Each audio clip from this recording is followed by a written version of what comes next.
কপালে তিলক গলায় মালা নিয়ে স্কুলে প্রবেশ করতে বারণ স্কুল শিক্ষিকার। ঘটনাটি ঘটেছে মুর্শিদাবাদের রঘুনাথগঞ্জ উচ্চতর বালিকা বিদ্যালয়ে। ঘটনার জেরে ব্যাপক চাঞ্চল্য ছড়ায় স্কুল চত্বরে। কপালে তিলক কেটে স্কুলে আসতে নিষেধাজ্ঞা স্কুল শিক্ষিকার। ঘটনায় শোরগোল এলাকা জুড়ে। ঘটনার তীব্র প্রতিবাদ জানিয়ে খোল করতাল বাজিয়ে নাম সংকীর্তনের মাধ্যমে স্কুল গেটের সামনে বিক্ষোভ দেখালো ইসকনের ভক্তবৃন্দরা। ঘটনার খবর পেয়ে ঘটনাস্থলে পৌঁছায় রঘুনাথগঞ্জ থানার পুলিশ গিয়ে পরিস্থিতি নিয়ন্ত্রণে আনে। ব্যুরো রিপোর্ট, এসটিভি নিউজ, সময়ের সাথে সত্যের সন্ধানে। গরমের ছুটির পরে স্কুল খুলেছে, আমি স্কুলে এসেছি তো ভাস্বতী নামে এক ম্যাম আমাকে বলেছিল, কেন তিলক করে স্কুলে এসেছিস, তোকে বারণ করেছি তাও কেন এসেছিস। আমার বাবা মা বলেছিল তিলক করে আসতে, তাই আমি এসেছি। ম্যামকে বললাম যে কোন কারণে তিলক করে স্কুলে আসবো না আর তিলক করে স্কুলে আসা যাবে না।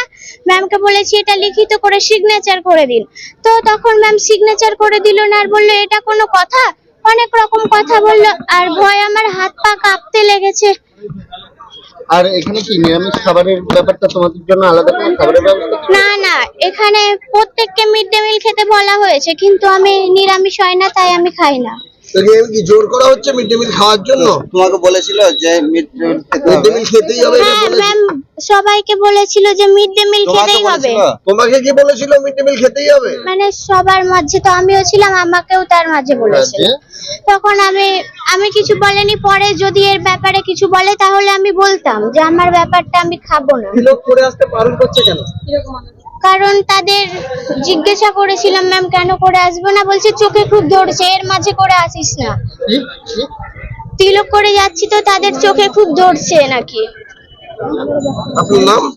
আমার নাম অনু মণ্ডল। কি নাম কি? অনু মণ্ডল, রঘুনাথগঞ্জ 8-এ। তুমি ছাড়া আর কোনো মেয়ে তিলক করে আসে কি? একজন আসে কিন্তু ওর বোঝা যায় না, পাতলা করে। আমাদের আইসি স্যার বললেন যে আমি দায়িত্ব নিচ্ছি, এরপরে কোনো অসুবিধা হবে না।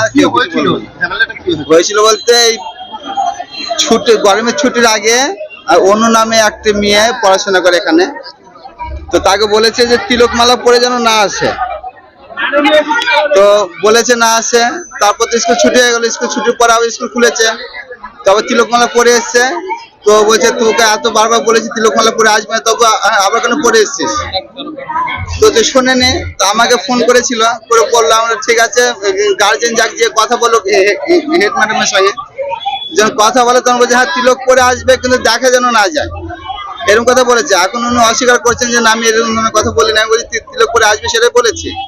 আমি বললাম, তো তখন স্যার বললো যে না অসুবিধা নেই, আর কোনো অসুবিধা নেই। তখন বললো না সে তিলকমালা পরে আসবে, আমরা কেউ কিছু বলবো না।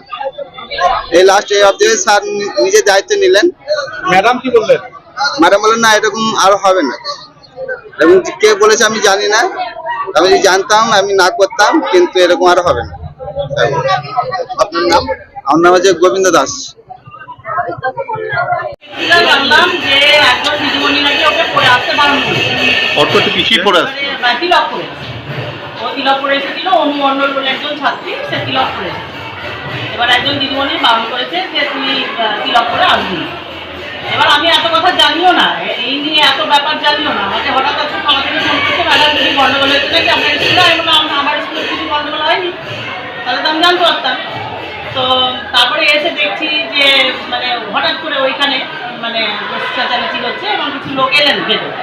ওরা বলছে ম্যাডাম ভাস্বতী পণ্ডিত বলে একজন ম্যাডাম, উনি আমার মেয়েকে তিলক করে আসতে বারণ করেছে, আপনার স্কুলের মানে নিয়মটা কি? আমি বললাম এরকম কোনো নিয়ম নাই যে কেউ নিজের ধর্ম পালন করতে পারবে না, এরকম কোনো নিয়ম নেই, আর এরকম কেউ বারণ করেছে বলে আমার মনেও হয়। তো ওনারা সেগুলো শুনে এর আগেও কি ওর বাড়ির লোকজন আপনার সাথে দেখা করেছে? বাড়ি ওর মা এসেছিল, এসে বললো যে দিদি এরকম আমার মেয়ে তিলক করে এলে আপনার স্কুলের কোনো অসুবিধা আছে কিনা।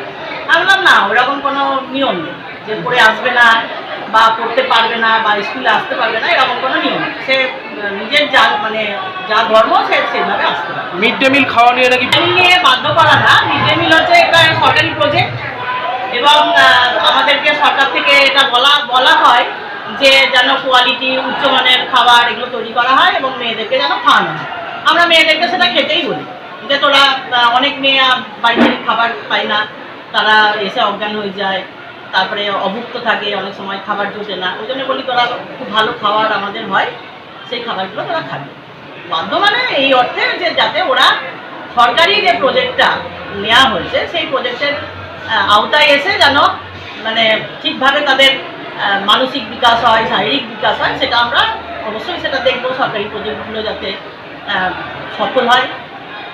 অভিনন্দন, head mistress, Raghunathganj girls high school.